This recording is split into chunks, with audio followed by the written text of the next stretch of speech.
Bonjour les permaculteurs, je vais montrer aujourd'hui un essai que je suis en train de faire. Donc j'ai été la dernière fois dans une jardinerie et je me disais que l'asperge c'était pas mal. C'est bon, c'est sympathique quand on le voit dans l'assiette, quand on l'achète en conserve aussi, mais j'aimerais mieux les manger après avoir cultivé par moi-même. Donc je suis en train de planter une planche d'asperges. C'est pas simple et en fait c'est vraiment permacole une asperge. Car vous ne le savez peut-être pas, mais il faudra 3 ans pour récolter les premières asperges. Et oui, 3 ans. Vous faites un travail maintenant, vous patientez, comme la permaculture vous l'enseigne, et au bout de 3 ans, vous commencez à récolter. L'avantage, c'est que ça va durer entre 8 et 12 ans suivant vos conditions et suivant les variétés que vous avez choisies. Donc, je vais vous montrer ça.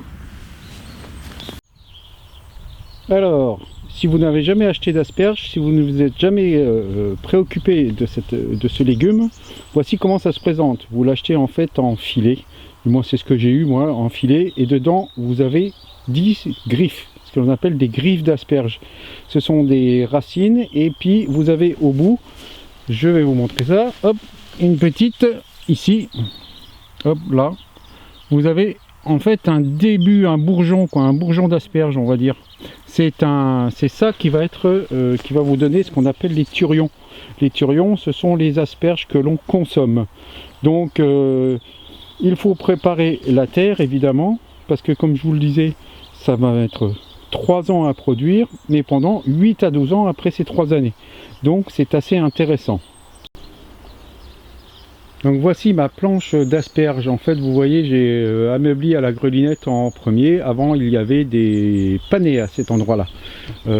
C'est au fond, à côté de la barrière. Donc, vous voyez, j'ai ameubli, j'ai fait des trous, en fait 5 trous. En effet, il faut une certaine distance entre chaque trou et entre chaque asperge, pour être exact, à peu près entre 40 et 60 cm, suivant les livres et suivant les renseignements que vous allez trouver. Donc, dans un premier temps, qu'est-ce que vous faites? Vous ameublissez, et puis vous allez faire un trou de 40 sur 40 à peu près, et de 25 cm de profondeur. Là, vous voyez, j'ai déposé chaque griffe que je pense planter.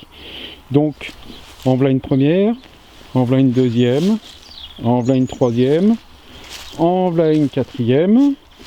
Ah, j'ai oublié de vous dire, à chaque fois que vous avez de la terre, qu'est-ce que vous faites? Ce qui est préconisé, en fait, c'est de faire un petit monticule sur le bord. Parce que, en effet, pendant la première année, vous allez faire ce que je vais vous montrer maintenant. Vous allez mettre un piquet, vous allez mettre la griffe sur un petit monticule de terre, et vous allez mettre à peu près 4 à 5 cm de terre au-dessus de cette griffe. Donc vous allez la laisser comme ça pendant toute la première année. Et c'est simplement la deuxième année et à la troisième année que vous allez mettre la terre que vous voyez ici sur la griffe d'asperge. Donc la griffe qui va pousser. Dans un premier temps, ça va produire des tiges vertes et ensuite ça va produire les turions. Donc les tiges vertes, au bout de la troisième année, seront remplacées par des turions, c'est-à-dire les asperges que l'on mange.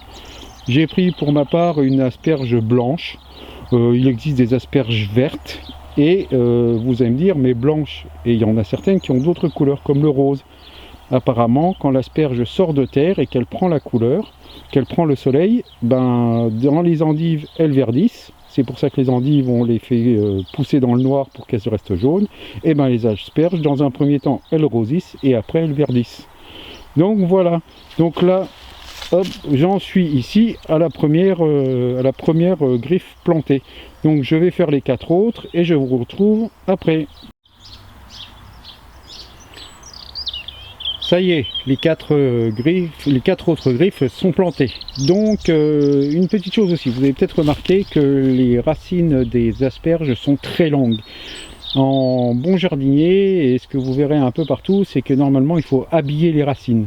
Et dans l'asperge il faut surtout pas le faire, parce que ça pourrait amener des maladies qui sont très problématiques, et comme l'asperge met très longtemps à s'implanter, il vaut mieux ne pas habiller les racines. Donc voilà, donc ah oui, aussi fait, pourquoi un tuteur au milieu? Parce que ça dure 3 ans, donc il faut quand même se rappeler où est la griffe d'asperge. Et après, au bout de la 2e année, normalement vous allez avoir des tiges vertes, des feuilles et des tiges que vous allez couper en automne. Donc en fait ça sera pour tutorer ces tiges là et pour se rappeler où est l'asperge pour la 3e année et pour les 4e années normalement. Donc voici donc le premier plan, le 2e plan, le 3e plan, le 4e plan, le 5e plan. Une chose aussi que je voulais vous dire, donc c'est quelque chose qui va durer au moins, on va dire 3 plus 8, donc 11 ans, entre 11 et 15 ans dans votre jardin. Donc choisissez très bien l'endroit où vous les implantez, car si vous les mettez juste à côté de l'entrée de votre potager, un endroit où vous irez souvent, c'est une planche que vous ne regarderez que 2 à 3 fois par an. Donc ça sera beaucoup de place inutilisée. Et en permaculture et en agriculture biologique, qu'est-ce qu'on vous apprend? Il faut mieux placer près de chez vous, et là où comment ça s'appelle, là où on passe le plus souvent, le plus près de l'entrée. Donc là, moi, je l'ai mis au fond du jardin, parce que c'est une, comment ça s'appelle, c'est quand même une zone 2, hein, c'est une zone 2, mais c'est au fond de la zone 2, c'est un endroit où j'irai pas souvent, donc je vais pas m'embêter à la mettre juste à côté. Donc voilà, donc une autre chose aussi, alors normalement dans les champs d'asperges, vous voyez là, c'est de la terre nue. On n'aime pas la terre nue en permaculture. Donc vous avez en plus un monticule de terre sur le côté. Donc je me change comme ça, vous allez voir un peu la hauteur. Bon, c'est pas très haut, hein, ça fait une 25 cm, mais je vais être obligé d'en rapporter, je pense. Je suis en train de creuser ma mare, donc j'aurai de la terre à rapporter, parce que après les monticules, ça va faire 25 à 30 cm au-dessus de la terre. Donc je pense que j'aurai pas assez de terre. Donc par contre, c'est de la terre qui va rester à nu pendant toute une année. Donc je me demande ce que je vais planter dessus. Je vais peut-être planter des laitues, parce que les asperges, j'aime bien les laitues, pourquoi pas, hein. C'est des mini-buttes en fait, des mini-buttes azélites on va dire, même si c'est pas vraiment ça. Et entre les différents creux d'asperges, je pense que je vais planter aussi quelque chose.